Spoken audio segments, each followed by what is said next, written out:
It's hours to go for November 3rd voting and results when America will decide who becomes the 46th president of the United States of America. The fight is close, and incumbent Donald Trump and Joe Biden are at the last stretch. But also in the fray are other Desis for a place in the House and Representatives and in the Senate. The results will be declared within hours now. And the only Indian American Republican candidate in the fray for the coveted Senate seat from New Jersey. It's a tough battle to wrest power from the incumbent Democrat. Here's an exclusive interview with him. You're watching NewsX. I'm Megha Sharma. It is the big battle, November 3rd, when voting is still going to take place in full stead. It is President Trump, who is an incumbent 46th president. Who is it going to be? President Trump, the Democrats, versus the Republicans, the big game at play. But also, when it comes to the senators, and 35 of them that are going to be elected during these elections, and one of them is sitting right now with me at this point of time. Welcome on the show, Rik Mehta. He is the Republican who is fighting for the senator's position at New Jersey. And Rik, what a great pleasure to have you on the show. Oh, it's my pleasure. Thanks so much for having me. We have one of the most important election seasons ahead of us, so it's a pleasure to talk to you today about it. Okay, first things first, there's a lot of noise that has been created, especially in America when it comes to the coronavirus pandemic, how President Trump has been handling it, how Joe Biden has been castigating him, asking him to wear masks. There's a stark contrast when you see Trump's rallies that are filled with thousands and thousands of people, while on the other hand, Joe Biden has been, restraining himself and his colleagues and people, telling them to maintain the social distancing. There are no big, huge political addresses. They are very, very tight security as well. So is that going to also play about when it comes to the people voting, keeping in mind 92 million or more of them have already voted? Yeah. So what I've said is that look at the energy on the ground. There's a lot of groundswell of support for President Trump and the Republican ticket. And before I start, Meg, I'd be remiss if I didn't tell you that I'm honored to be the first American of Indian origin to win the nomination for the Republican Party here in New Jersey, and actually the first to win for either Democrats or Republicans in New Jersey that has the second largest number of Indian Americans, just second to California. There is so much energy and support for President Trump. As a former public health official, I can tell you that, look, the virus is real. It is a scary thing. However, we cannot let the virus control us. We must control the virus. And by that, I mean, we have most advanced diagnostic testings now that's currently taking place. We have some of the best therapeutics that are being developed. As someone who used to work at the United States Food and Drug Administration as a health professional, as a pharmacist, part of those teams, those review teams, to get a drug like remdesivir approved in less than 7 months is just an incredible feat and a testament to the brilliant women and men that are research scientists and physicians all across the country. So we got to trust science, and we can't continue to live in fear. The case fatality rate has never been lower in United States, and we have lost a lot of lives to the virus, but we've learned so much along the way, and I think we're doing a good job in terms of our foot forward in managing that. But look, we got to get out the vote, and that's critical right now. Okay, all right. You got to go out to vote, and there's no other way about it. But let's also talk about the controversial issue with regards to the postal ballots. And the president has gone ahead and raised this concern quite a number of times, and he said that he's going to take the battle into the Supreme Court. And how is that going to play out? And if that happens, then the results are obviously going to be further delayed. Absolutely. Well, look, I've always said is that we've got to make sure that we follow our constitutional procedures. Let me give you an example of what's happening in New Jersey, my home state and the state I represent. Okay. Our normal process for voting is by machine in person on election day. Because of the pandemic, the governor has used that as an excuse to force everyone to vote by mail, a process that he changed on his own without due process, without getting feedback from the legislative body.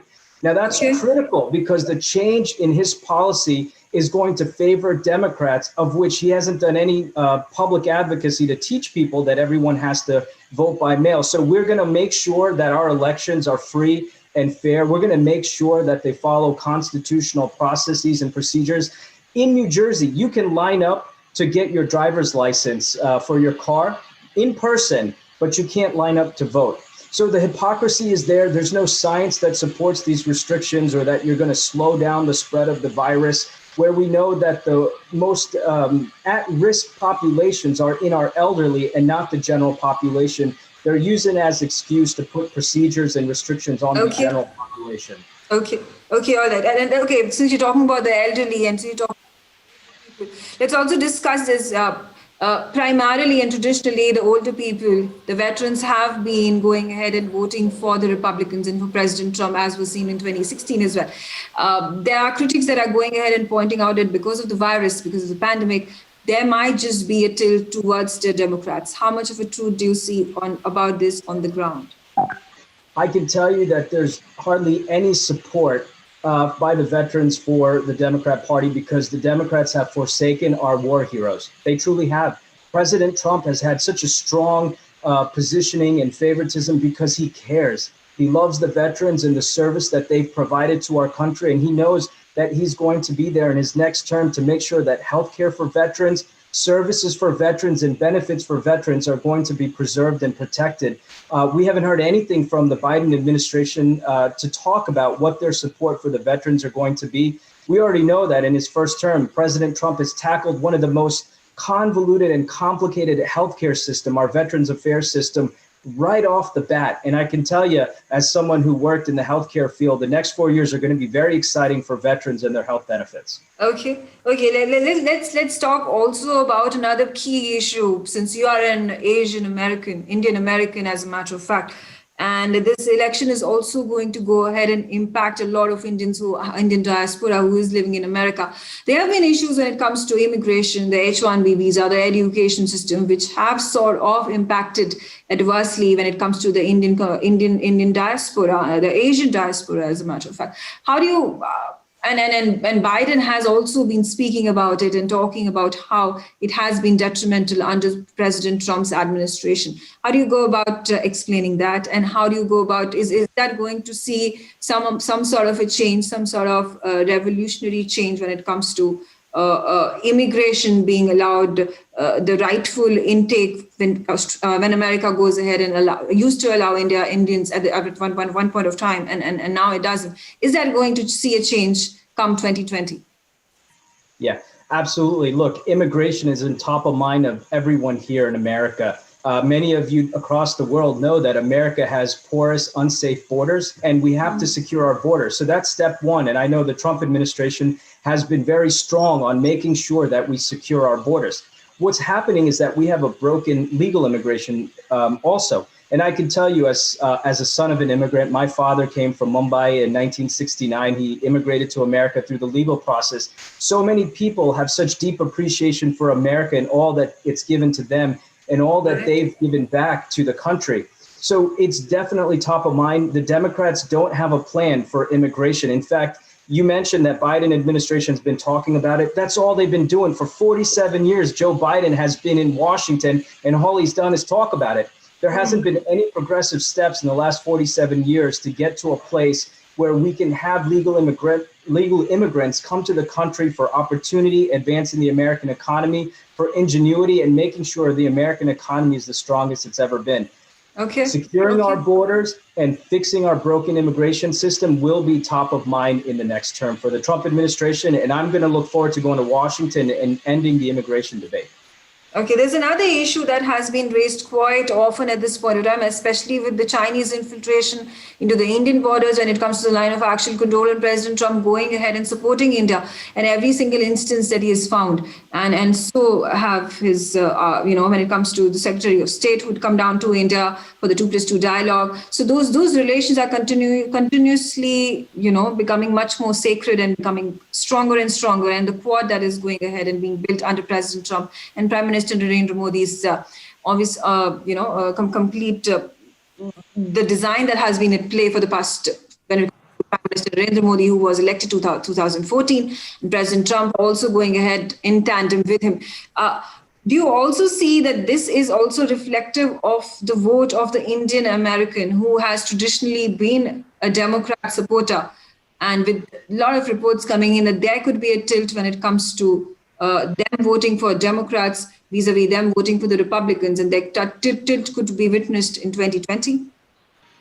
Absolutely. I mean, there's so much excitement among the Indian American community for the strong relations that President Trump and Prime Minister Modi have. We haven't seen this in a very long time in our country, and it's for a simple reason. President Trump loves America, but he also loves countries that love America and love democracy. And unlike Joe Biden, who sold America to China and other countries that don't have our interest for democracy and freedom-loving countries, President Trump has a commitment. It's called a collaborative partnership, not a top-down elitism. Joe Biden for 47 years has been talking down to India. President Trump has embraced them as partners, and that kind of excitement, that kind of respect is what I think has earned Indian American voters to vote for Republicans and vote for President Trump this time around. Okay. And what is it that the first change that you're going to go ahead and bring if you are elected from New Jersey as the senator and when you become part of the Senate? We got to get a stimulus bill passed here in our country. We're facing one of the worst recessions we may have ever had. Our small businesses, the backbone of our economy and the American dream for so many immigrants, especially Indian Americans, has been completely crushed because of the overreach of our government and the restrictions they've imposed. Step one, we got to get a stimulus bill passed. I'm going to make sure that we save our small businesses. Step two, we're going to end COVID. We have some of the smartest researchers and scientists. We're going to get therapeutics developed in advance. I've been on the forefront of that, and we're going to get a vaccine developed and a safe and effective distribution pathway, and we're going to end the virus. Those two things, fixing our economy, getting people back to work, and ending the pandemic, are the only three priorities we should have in our country right now. Until we finish those, we shouldn't be working on other things. That's my goal. Okay, all right. And lastly, before I let you go, Rik, my understanding of things so far, whenever we have heard Indian American voices from the Senate or the House of Representatives, they have been going ahead and speaking about Kashmir. They've gone ahead and spoken about abrogation 370. And there were some really harsh words that had come in from Joe Biden at one point of time, Kamala Harris. There was also Bernie Sanders, Nancy Pelosi. They have been coming out with these Kashmir resolutions. Is there going to be impactful shift when it comes to maybe a higher representation of the Republicans when it comes to especially the House of Representatives, because there needs to be some sort of an awareness that needs to be created at one point of time when it comes to Americans, because they perhaps know things from the periphery and not really understand the deep dynamics of how things work when it comes to India, and Kashmir being a very, very sensitive issue with regards to India and Indians. Absolutely. I mean, you see, that's what I mean by Biden being in office for 47 years. He wants a Biden-Harris administration would meddle in the affairs of the Indian government rather than allowing for the Indian government to handle their affairs and being a true partner like the Trump administration has been. So you will see that under a Biden-Harris administration, every Indian American should be alarmed at not ending the Kashmir, getting involved in the affairs, not stopping religious persecution or stopping humanitarian issues that have been going on for years. President Trump is a problem solver. Like me, I'm not a career politician. We want to get in, identify the issue, solve the problem. Joe Biden, Cory Booker, my opponent, they want to spend their political career talking about the issues and not making resolutions to fixing the issues. That's the biggest difference. Indian Americans are starting to open it up. Many of us are problem solvers. You want a problem solver in Washington, you'll vote for President Trump and you'll vote for Rik Mehta. All right, Rik. So on that note, I will have to slip into a short break, but I congratulate you, first of all, being an Indian American, going ahead and fighting it out. This is the first time that you find Indian American, you're going ahead and fighting New Jersey and perhaps becoming the senator, and all the very best. November 3rd, voting. We hope a large number of people come out and vote for the right person, and the right party wins, and the 46th president does get elected and occupy the White House. The second Republican Desis fighting from California 11th Congressional District, Nisha Sharma, her grouse. The incumbent has done nothing for the district. Her aim, a place in the House of Representatives. Here's an exclusive chat with my colleague Megha Sharma. Hi, you're watching NewsX. I'm Megha Sharma. Big day is going to be just one day from now. It is going to be November 3rd when elections are going to take place. Voting is going to take place in full stead. And while we're talking about the presidential elections between President Trump, the incumbent, and Joe Biden, who's trying to take his place when it comes to the 46th president of the country, the other big important election that is also going to be taking place is the House of Representatives. Who is going to win in the 11th congressional district of California is going to be $1 million question. And right now with me is the Republican candidate from that particular district, the 11th congressional district of California, Nisha Sharma. Welcome on the show. It's a pleasure to have you.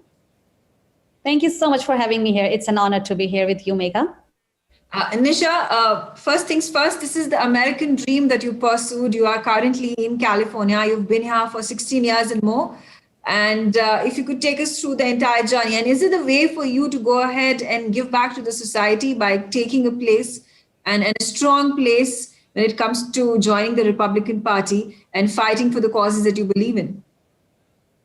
Definitely. When I migrated here to pursue my American dream, I can today tell that I am blessed enough and I was provided all the deserving platforms here that I worked hard for. But what we've been witnessing is from last decade is that the Democratic establishment, they have shifted to the extreme left, and that is not going to bring any good for this nation. And we do not want to witness that thing as a mute spectators. And definitely, especially in my District 11, my incumbent, he's not representing us well. And the way the district is suffering because of this misrepresentation, I took this battle head on, and I thought that I should be the voice, a loud and a clear voice for District 11 here. So that's why I think the political arena is very important, and I took this step for my district. Okay. We've heard it all. We have been, in the media has been going about it, talking about the issues that President Trump and Joe Biden have been talking about when it comes to America and even foreign policy, and especially Indian Americans. But what are those issues that your district in California faces? What is it? What are those three points that you're fighting for? And is there a significant number of Indian Americans that are living in your district? I have a 14% of Asians here, so it's mixed here. It's not that very high number, but definitely, the extreme shift that is going in CD 11, that is very concerning to all of us, because the Democratic establishment's agenda is only 3 Ds, and those are defunding the police, dismantling our institutions, our right to free speech, and censor our views here, the cancel culture here. And also the third point is, the third D they are saying is like they're destroying our economy by imposing these lockdowns on us, and the way they want that destroy our way of life and end the greatest economy in the world. The way they are strangling us with the over-regulations, imposing higher taxes. But the Republican Party, that stands for 3 Rs, their platforms are very clear, and it's rebuild, restore, and renew the American dream here. That's what I think that my values align for. That's why we come to this great nation to pursue our American dreams and keep that beauty intact. We see ourselves standing and supporting Republican Party here this election. And it's very, very important, because we believe in rebuilding the trust in our leaders and accountability the people who are already in the office. We back the blue because as I came from India, I know how these mobs work under the name of protest, how they are burning down this country and, burning down our statues. We do not want to witness these things. We want a safe community here for upcoming generations, for our kids. Okay. Talking about safe communities, you've gone ahead and commented on what has happened in France, the beheadings that have taken place. That has happened just like in between those 2 weeks, and there has been another attack on a priest right outside the church, and that has made global headlines. And with Macron going ahead and calling out to the radical Islamism that has been obviously growing by heaps and bounds in France.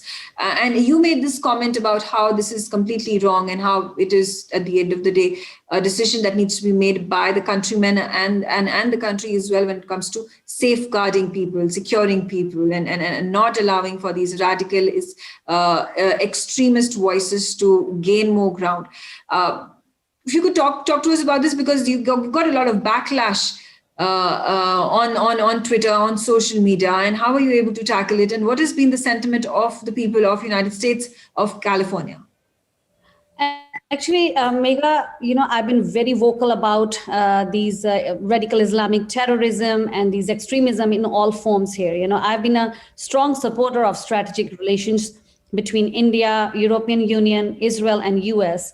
And, over the past few months, I have shared my opinions very openly on social media on the need of a unified global response to terrorism, for which I am being targeted by the sympathizers of radical Islamists in the US. 2 days ago, when I tweeted against the brutal terror attacks in France, comparing it to the attacks that my home country, India, faced when I was growing up there in 1990s. Everybody is aware of those, terrorism attacks over there. So I exposed those radical activists in the US who support such violence. But right away I started receiving these threats immediately when I got a life threat from a guy. His name was Naveed, and he claims that he's from Pakistan and that he wanted Muslims in America do the same to me as was done who killed in France. So they were saying that I should also be beheaded here on the soil of US. But I'm very blessed that I am in this great nation who always stands against the terrorism here. And, you can see the way they always stand with India. And, President Trump especially, he is very vocal about these things. He openly spoke about these things. He calls spade a spade. He never used political languages here. So, and that's what I stand for too. And these kind of threats, they cannot just make us quiet. We have to raise our voices. So I think somebody has to take this initiative, and yes, I'm doing it, and I'm not scared. Absolutely. Okay, but let's also take a look at the larger picture when it comes to the elections. And obviously, President Trump and Joe Biden have been hogging headlines across the world. Now, their biggest issue that has been talked about at length has been the pandemic. And there are two different segments in America and United States who are of the opinion, one of them going ahead and saying that yes, masking, taking protocols, sanitization, and other such protocols and guidelines are going to be helpful, and locking down of America is going to be helpful in containing the virus. While those who are supporting President Trump, and President Trump himself has been saying that opening up of businesses is the way ahead. We cannot be going ahead and being scared of the virus, and especially for the fact that vaccine is something that is going to be the cure for this entire pandemic. And perhaps utilizing these measures can be useful to a certain extent, but are not going to bring about the long haul. There's also, a division of votes, at least that is being projected when it comes to the Trump side and those who are supporting Biden. How do you think this is going to play out when it comes to 3rd November when people come out to vote? And we've gotten to understand that those who are voting for Biden, those who are voting for Democrats have already cast their votes. And it seems to be a popular perception that those who are supporters of Trump are going to be coming in large numbers, projecting that they're going to be coming in large numbers when it comes to November 3 voting that takes place. Yeah, definitely, because Republicans, we all know that how the vote fraud is going on here. Even in my CD11, thousands and thousands votes are missing. And even people who are not citizen here, they are getting ballots in mail. So you see how this mail-in ballot is going on here. So we cannot rely on the sources like this. So we completely believe in voting in person, and that is our constitutional right. So nobody can take that right from us. And I think this is the right thing. And also, if you talk about these two presidential candidates, the wave I've been witnessing in California is a deep blue state, a Democrat state. But nobody has witnessed how hundreds and thousands of people are coming to the streets in support of President Trump. Because here, we Americans know what he has done to this country, where he has brought the economy, and how he has ended these endless wars that other presidents have started from 20, 30 years, and he is the best president we ever got. And as far as handling the pandemic is, the whole world was suffering. But did you see, he does not follow the political language here. He called out spade a spade. He said that it came from Wuhan. It's a Chinese virus. And, he's the one who is tackling this situation so greatly that we are very proud of him. And, but shutting down the economy is not the answer to pandemic. This is not America. Just lock down and sit in your houses. But we have to open up. Eventually, we have to open up. We have precautions. He never said that we should not be taking precautions. But shutting down is not the answer to pandemic. So when you talk about the pandemic, and also there has been a trend that shows that the Indian American community has traditionally followed the Democrats. 2016 also, there were a large number of Indian Americans that had gone ahead and voted for Democrats. Do you think by any chance this wave is going to turn its tide towards President Trump and the Republicans? Definitely, big time it's going to change this time, because what I'm witnessing in California is hundreds of thousands of people on the road. Every day we have rallies in support of President Trump, peaceful protests against the Democratic establishment there, but nobody we witness for Biden here. Nobody. Even the Democrats are voting for President Trump. I'm assuring you that. I was a Democrat before too. But I think President Trump and Indian Prime Minister Modi, they have created miracles here, when the events were going on, Howdy Modi and Namaste Trump, we have seen those events. And I think that gave out a really big shout out to a Republican government here, by our Modi. So I think Indian Americans here, they love Prime Minister Narendra Modi, and they see this friendship is going to go a long way here. And definitely, I'm also hoping that I will be an asset to Trump administration, and I will be working on strengthening the bonds between these two democracies here. So Indian Americans are very excited, and they are going to vote for President Trump 4 more years. Okay, all right. Okay, on that note, I will also want to ask about this Samosa caucus that has dominantly been Democrats, the 5 of those Democrats that have continued to hog the House of Representatives.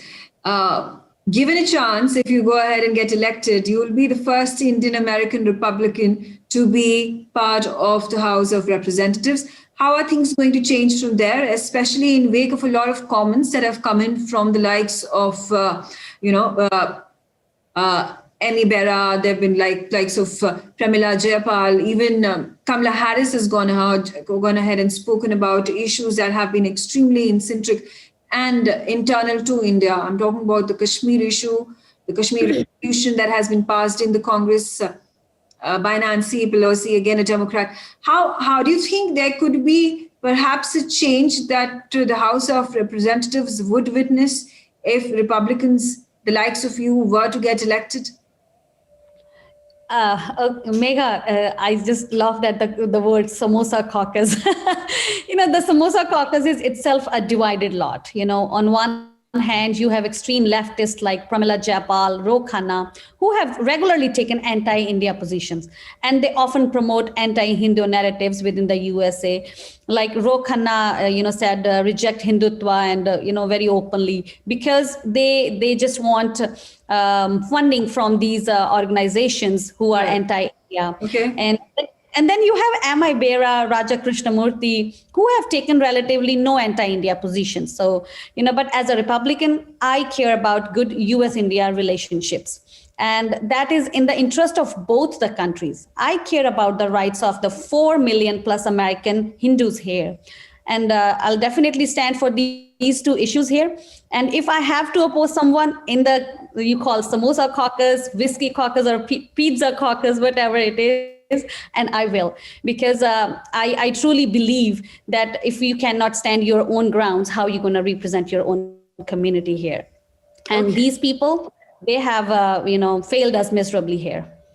Okay. And before I let you go, Nisha, my last question is going to be about, obviously, there have been issues with regards to immigration, the H-1B visa that have been picked up and rigged up and put out in the public by Joe Biden.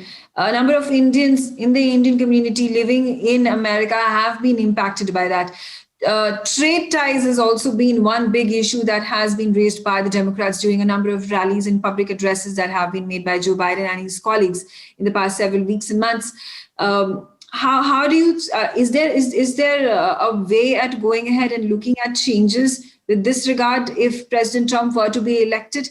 Or things are going to remain the same? And is the protectionism policy of President Trump that he has been very, very popular about going to remain for the next 4 years if he were to come back to White House? Right. When Trump wins re-election and the Republicans retake House, one of our top priorities is to negotiate a US-India free trade agreement here. Definitely, we are going to work on it. And also the US wants to reshore major manufacturing back from China so that our citizens can benefit from job creations.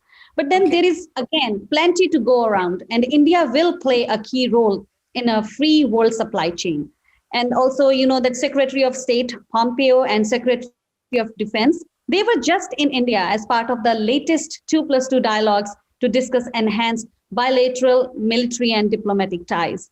So I think this will only be strengthened under Republican leadership of President Trump and House Speaker Kevin McCarthy, currently our House Republican leader. And you know what? He endorsed me without hesitation at the start of my campaign.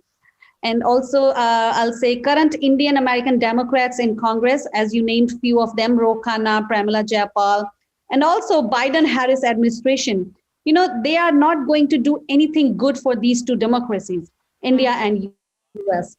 Definitely, India will face an unfriendly partner that will be unwilling to effectively condemn Pakistan's use of cross-border terrorism in Kashmir, and who also continues to destabilize Afghanistan, right?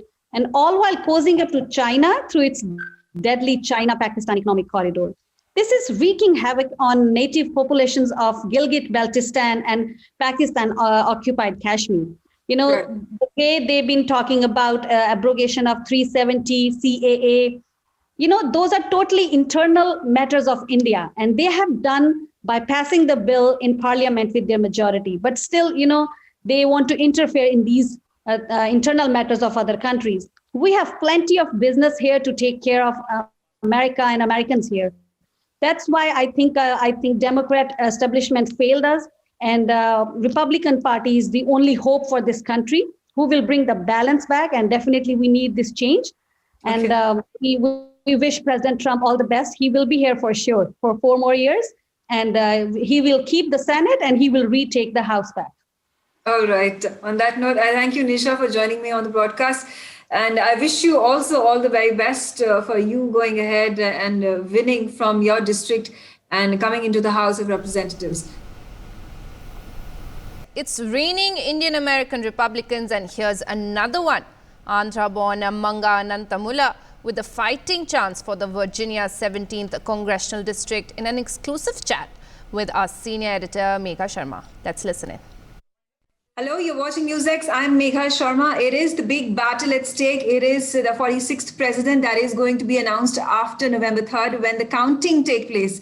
It is President Trump who is going ahead and fighting to keep his office in the White House. On the other hand, it is the Democrat Joe Biden who is looking to wrest control from President Trump and the Republicans. But also in the fray are other elections that are equally important. The House of Representatives that are going to be the key focus. There are quite a few of them who are fighting, and Indian Americans, in fact, are in the middle of this entire fray. In fact, joining me on the broadcast at this point of time is Manga Amanamula, who is, in fact, one of the few Republicans who are fighting to keep stake when it comes to the 11th Congressional District of Virginia. Welcome on the show, Manga.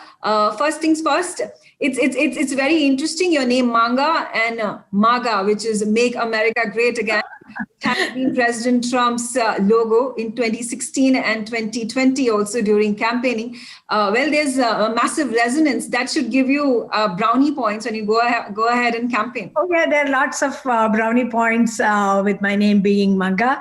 And in the beginning, people and myself, we started calling us Making Americans Great Again with a capital N in the Americans. So yeah, there's a lot of excitement about my name and the mega, and I've always been the supporter of President Trump from 2016 elections. So interesting to see how things shape up tomorrow. I mean, it's going to be a historical day for United States and Americans. Right, absolutely. In fact, we over here in India would be waking up very, very early in the morning because elections are going to start. Votes are going to start pouring in from 4 a.m. I think by 7:30, we'll start to get the results, as to actually what the trend is, whether it is President Trump and the Republicans that are going to be winning, or is it going to be a shift towards the blue wave? That's going to be the question. But Manga, my big question to you over here is obviously, I want to understand your journey. You came over here in America, in United States, 30 years ago, 30 years and more ago. And it was the American dream that you had gone ahead and wanted for you and your family, and you achieved that.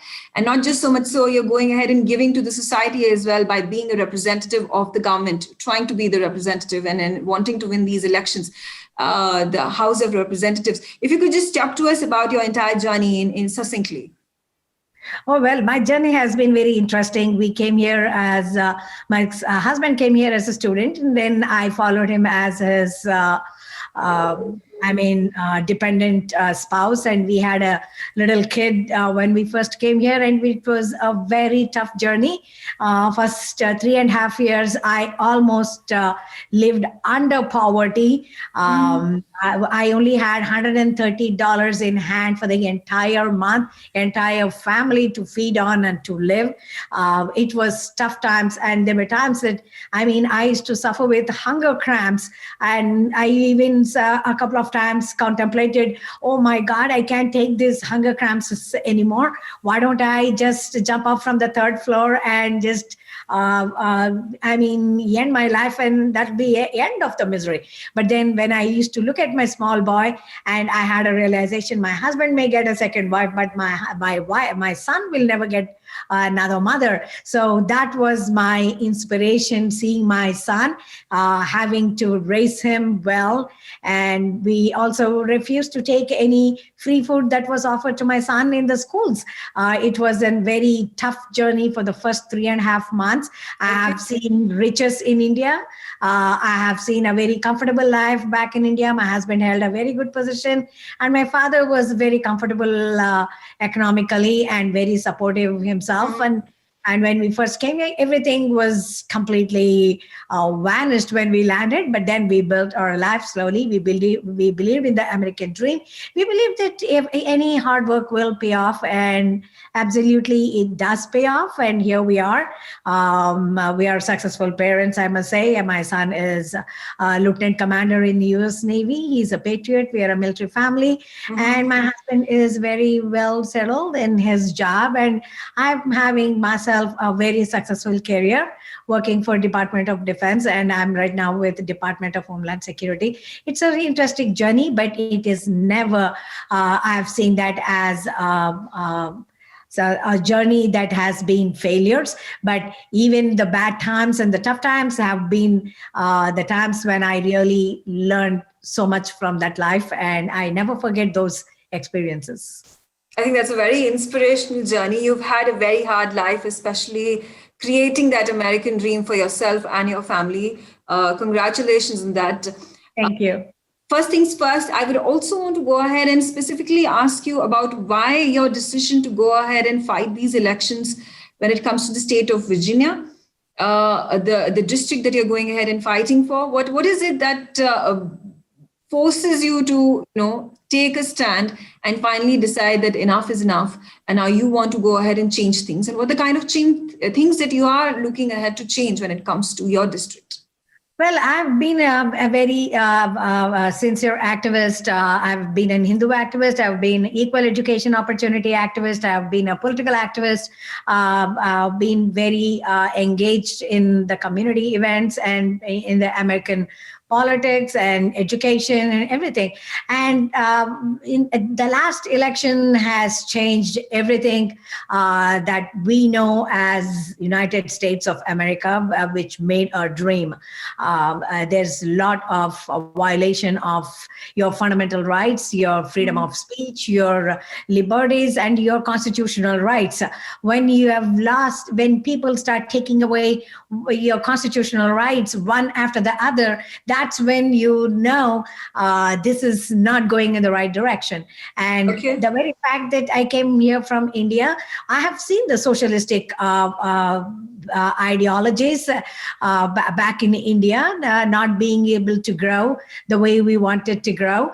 It's just not enough to have a good job. It's also equally important for you to be rewarded for your hard work, which I thought we never had that opportunity back in India. So now we are here, and we are now again seeing the same thing, the socialism and the Marxist ideologies, and it is getting worse day after day. And I thought, okay, somebody need to do it. And I was actually wanting the younger generations to stand up as leaders and nurture them. And a lot of people started saying, oh, since you have been the leader, you have been an activist, why don't you set an example? Why don't you do it? Because people thought that it was a simple joke to be a politician, especially coming from an Indian background and being a woman. People meant it as a joke, but then I never took that as a joke. I just simply took that as a challenge, and I just moved forward. I said, okay, I'm going to do it. And also I was handpicked by GOP, so the Republican Party. And when I've been sought after by the Republican Party for about more than a year, then I knew I was going the right direction. I had all the right reasons to run for office. And here I am running for the office, giving a tough fight. I'm running against a 12-year incumbent who has passed 0 bills in the last 12 years.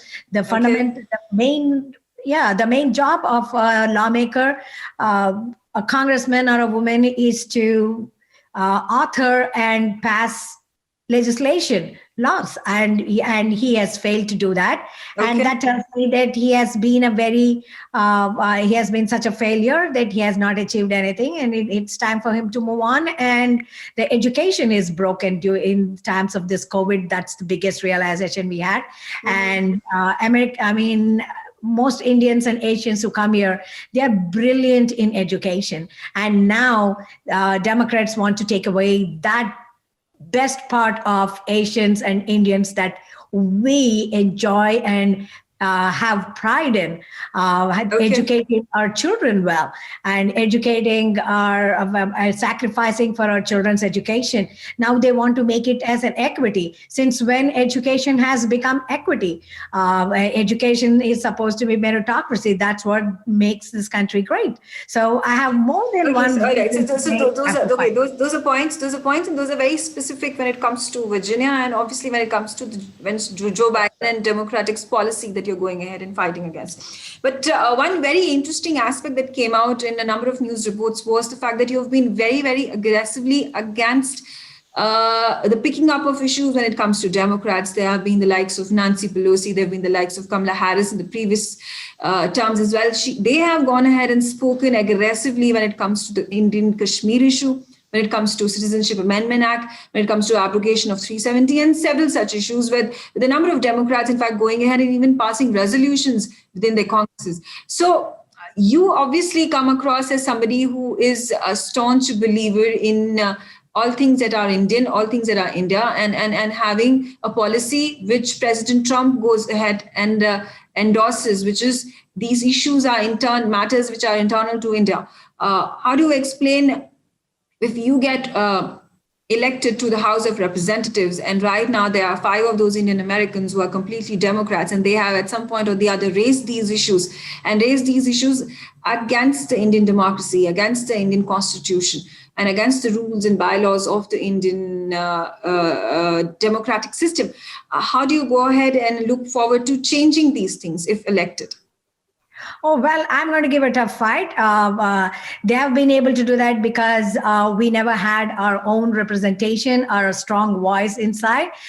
May it be to educate them, create awareness, or may it be just a simple creating awareness and creating a voice for Indian community. And they have all completely failed us, including, Raja Krishnamurti, who has never made negative comments about India. He has never made positive comments about India either. So what are their stands? Do you really, one has to have courage, one has to have courage of conviction to say what is right, and that's how you can build good international alliances with two countries. And this is the first time ever United States and India have nurtured a great friendship. And thanks to President Trump for taking that initiative and believing in India, and also Prime Minister Modi. These two have been phenomenal leaders who are working to bring peace in the region. What is more important for us? It is just not for us as United States to exist, or for Indians to just be Indians and just do their own business. That region has been really bad for peace, and Kashmir issue has been the biggest issue ever since 1947, and there's never been a resolution. And there's been a lot of trouble with even in the China-India border, and how Pakistan is actually infringing on Indian territory. I mean, these are the factors that are causing friction in that region, and there is no peace. So as the world leaders, United States has the responsibility to make sure things are right and the right party is being supported. And now in this case, India has always been the kind of country which never got itself involved in other people's business. And they always stayed in a very respectable territorial way that they always maintained. And I think it's only fair, and it is very honorable for our president to have acknowledged it than the prior presidents who simply wrote away India as a third world country. And now India is coming to power, and I think it's greatly commendable. Absolutely. And finally, before I let you go, Maga, the issue of coronavirus is obviously spread, and that has sort of divided America into two separate segments, within one opinion going ahead and saying that yes, what President Trump has been advocating and endorsing is right. Masking isn't really going to help, and we need to open up our businesses. Well, there's the other segment that is obviously the supporters of the Democrats and Joe Biden, who've gone ahead and said that all the protocols need to be followed. So much so that Biden and his colleagues have been going out, maintaining social distancing, not really having those loud, big, huge rallies that have been the signature point of President Trump. What is the idea, and what is the representation when you go ahead and go out and rally in Virginia? What are the people of Virginia thinking? What are the people of the United States thinking? I mean, that's a very interesting question. Maybe I'll just add a little humor to it. Coronavirus, COVID-19 is such a smart pandemic that it only hits Democrats, and it only fearmongers Democrats, and it doesn't touch Republicans. So Republicans, we go about with our campaigning, we go about with our daily duties, and also our president is doing huge mega rallies, but then COVID-19 doesn't touch Republicans. It only recognizes Democrats, and that's why Democrats feel COVID-19 is going to kill everyone. You know, that's something I think people who are looking at these mega rallies, and Joe Biden, who is now called the bunker Biden, with his mask even in his basement bunker, people can see. Even my opponent, he sits in his basement the entire day with his mask on. So these bunker people, these bunker Democrats, wearing the mask inside the home and afraid of COVID, and here you have a president who is going mega rallying, and all the Republican candidates like myself, we are out there. We are out in the public. We are doing everything normally. Now that I am poll hopping, I wear a mask, but otherwise I never used to wear a mask. But we are all healthy. It only gets to Democrats. Okay, on that note, thank you so much, Manga, for sharing your thoughts with us on NewsX. I wish you all the very best. It's only just a day till the election results are going to come out. Voting is going to be happening in full stead when it comes November 3rd. I hope and pray that you go ahead and win the Virginia elections and come into the House of Representatives as the lone Indian American Republican. You've heard it from the Indian American Republicans, and now hear it from a Desi Democrat, Senator Vengopal, representing the 11th Legislative District in New Jersey Senate, on whether Joe Biden and Democrats can wrest power from the grand old party. Listen in. Hi, you're watching NewsX. I'm Megha Sharma. With me is the Democrat Senator Vengopal from New Jersey. It's great to have you, Vin. And first things first, it has been an aggressive rally, especially from the Republican side.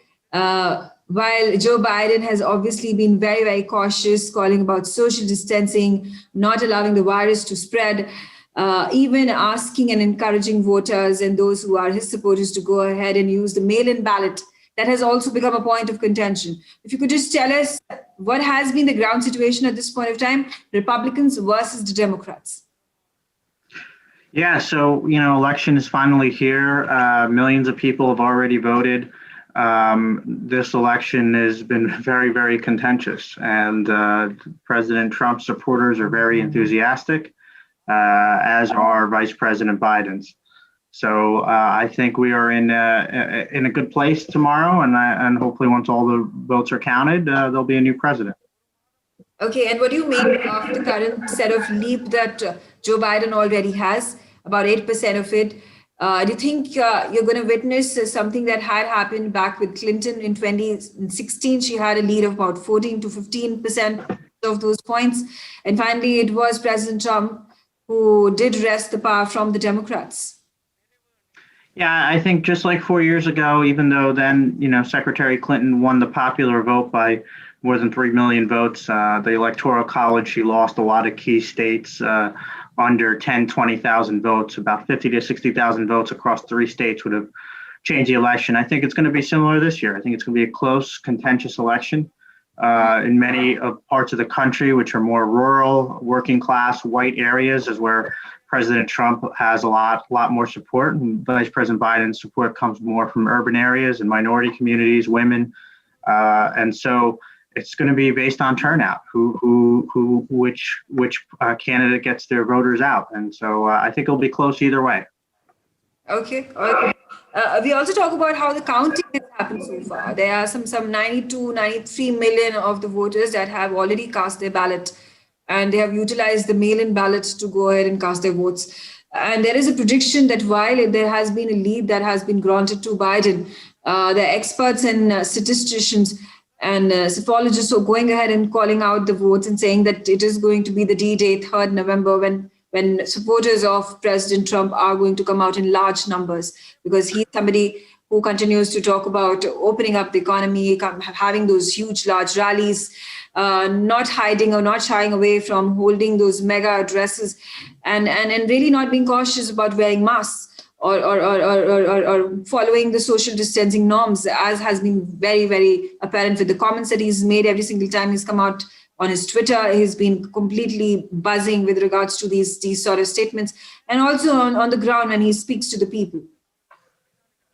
Yeah, I first of all, I think he will do better on Election Day. His supporters will vote on Election Day. The vice president's support is going to be mostly through mail. But, President Trump has mocked people with masks. He has not taken it seriously. He's had no national strategy. We've had, several 100,000 people die here in New Jersey. More than almost 15,000 people have died.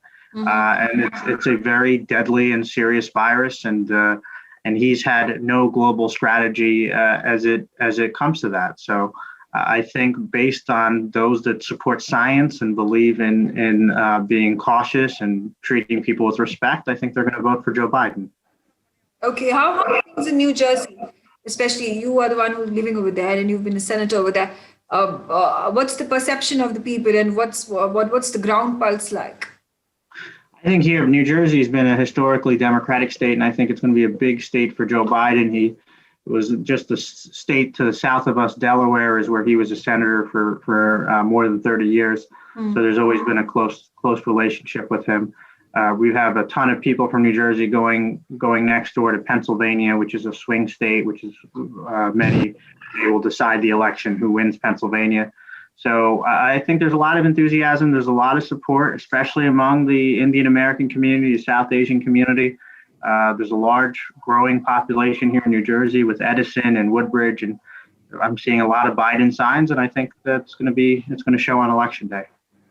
It's interesting that you say that there's a large number of Biden signs, especially when it comes to the Indian American community, because there have been a lot of critics and experts that have been coming out and analysts as well, saying that, this time around, perhaps the traditional Indian American voter who has continuously supported the Democrats through the years and through the previous terms, perhaps is going to tilt towards Trump administration. What do you make of those sort of statements that are coming?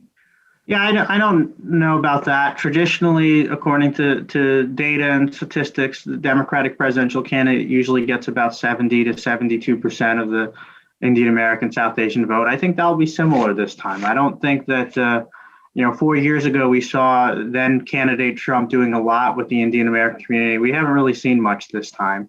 He's really playing to his base of voters, which are not people of color. Okay, all right. During statements the likes of, abrogation of 370 in Kashmir, issues with regards to Citizenship Amendment Act, and statements that have been made by a number of House of Representatives from the Democrat side, including Nancy Pelosi, including the likes of Kamala Harris also. She had come out and made statements earlier in the months, not closer down to the election. And Bernie Sanders also going ahead and raking up a lot of commotion with regards to these issues. This might just be one standing point for the Indian American community in your region. I don't think so. I think people will look at Joe Biden's career, 8 years as vice president under Barack Obama, and decades as a U.S. senator, where he had championed many Indian American causes in the 80s and 90s and the early part of this century.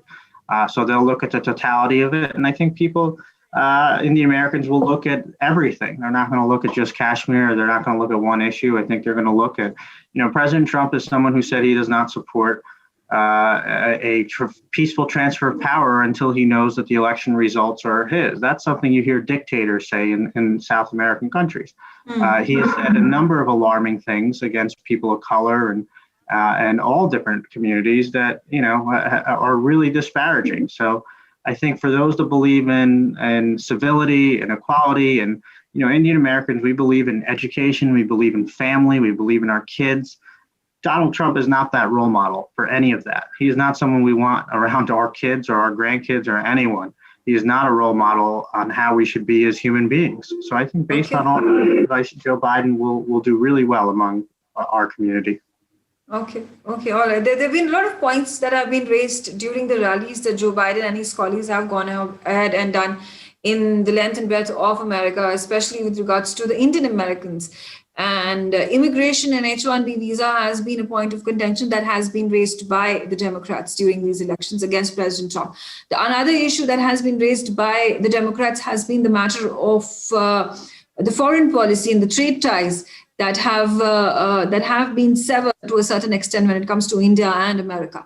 What do you have to say about that? And if the Democrats were to come back to power, how are things going to change with regards to India and America and the bilateral ties that both the nations right now share, which are barring the trade ties, they continue to flourish under Trump and Modi? Yeah, and I think they will continue under a Democratic president. Look, my governor is a Democrat, Phil Murphy, New Jersey. He was the first governor in the country to travel to India. I went with him last year. We met with many chief ministers. We created a lot of relationships between universities in New Jersey and over in India. But the reality is that we've seen immigration policies that have been really negative, especially towards those who hold H-1B visas. I had a law signed into law last year in New Jersey for in-state tuition for H-1B visa families. There's a lot that we could do for people who are legal immigrants. But unfortunately, President Trump's rhetoric is against, all type of immigration, and that's really not been healthy. Okay. President Trump has just very, very recently, in fact, just a few hours ago, made a statement blaming the Chinese plague or the Wuhan plague to be, playing a really bad role with regards to the economy going down under the slump, because before the virus hit the American economy, it was burgeoning. And how do you think that is going to give Trump the sympathy votes that he's right now looking to garner with the kind of speeches that he's making? No, I think most people's minds are made up. But if you look at, this is always what the president's record is. You can Google what he says. If you look at what he said January, February, March of this year, he was praising China. He was praising the Chinese leadership for the incredible job they're doing on the virus. And then when it became politically convenient, he did the opposite. This happens with Russia. This happens with every other country. So I think under Joe Biden, you're going to have somebody who believes in science and who's going to have a national strategy, not let every state do their own thing, on handling COVID-19 and reopening our businesses responsibly and making sure we defeat the virus. Okay, and finally, before I let you go, Vin, my final question to you is going to be obviously with regards to the action plan that Joe Biden and the Democrats have if they take and occupy White House. What are the three key changes that are going to be brought about? I understand the green energy is something that has been part of Joe Biden's speeches all along, and even his colleagues, even Kamala Harris has been talking about it. Pandemic being they are being extremely vocal about it, and how they have been differentiating between the Biden model of it and the Trump model of it. But besides that, what are the other things, especially when it comes to the Indian community over here, the Asian community, and a bigger role that is going to be played between India and America in fighting the common enemy right now, that is China? Well, I think the number one thing that's going to change is civility. We've seen presidents for many years, whether it's George Bush or Ronald Reagan or Barack Obama, have always believed in civility, respect, family values, things like that. I think we're going to have a person that's decent again as president, that treats everybody, no matter what they look like, what their sex is, how old they are, what their race is or religion, with respect and equality. I mean, we've got people all throughout New Jersey that are being harassed, and all throughout the country that are being harassed by people that are white supremacists, self-defined. And the president takes weeks to diminish this rhetoric. He's promoting this rhetoric. So I think that in itself, just the civility that we'll bring back to our political discourse is going to be the most important thing.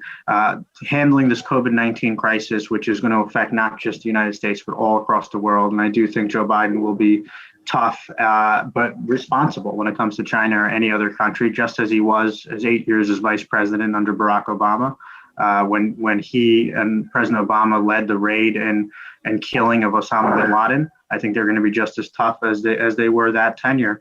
And three, I think creating an economy that speaks to technology and green jobs and everything else that we need to do moving forward. We've been moving backwards for many years now.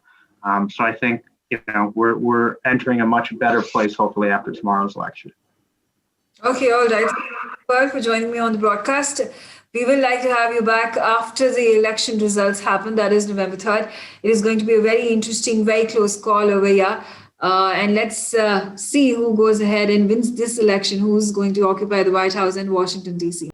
For more such videos, subscribe to the NewsX YouTube channel, hit the bell icon.